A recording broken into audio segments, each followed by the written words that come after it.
Imagine following a man who promises you equality, safety, and a better life, only to end up in the middle of a jungle, trapped, terrified, and facing a cup filled with poison. This is the story of Jonestown, the utopian dream that turned into one of the darkest tragedies in modern history. In the 1950s, a young preacher named Jim Jones rose to power in Indiana. He wasn't just another pastor, he preached racial equality, socialism, and community living. To many, especially the poor and marginalized, Jones was a savior.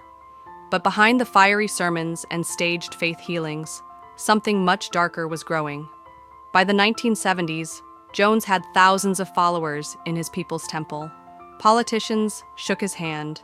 Newspapers praised his progressive vision, but cracks began to show. Survivors later described punishments, manipulation, and staged miracles. Jones demanded loyalty, absolute loyalty.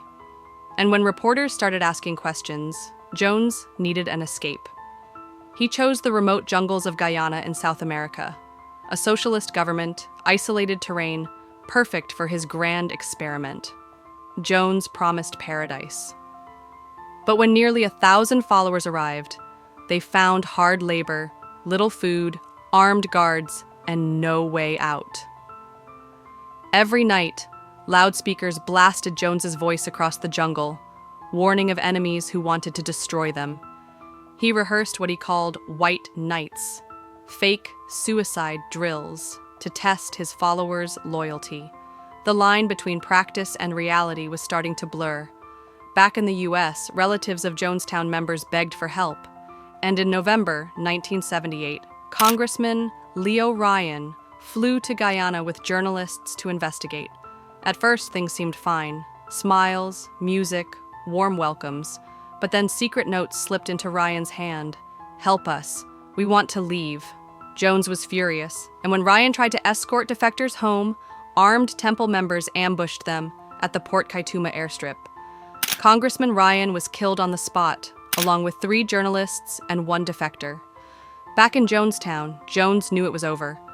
He gathered his followers in the pavilion and gave a chilling speech. "We didn't commit suicide.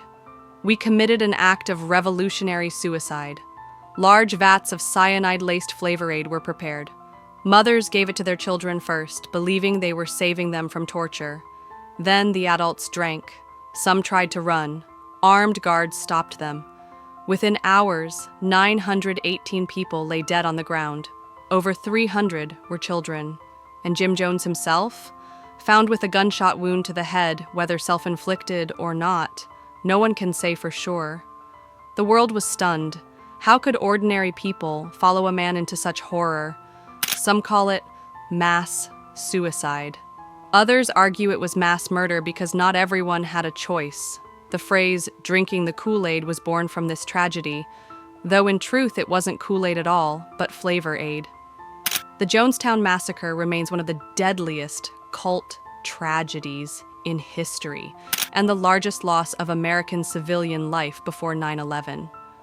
Jonestown teaches us how dangerous blind loyalty can be, how isolation, fear, and a single charismatic voice can override our deepest instincts of survival.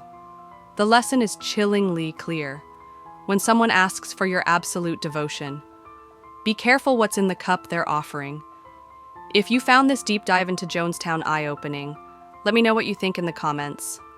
Do you believe it was truly mass suicide or mass murder? And if you enjoy exploring history's darkest mysteries, don't forget to hit that like button, subscribe, and turn on the notification bell so you won't miss the next story.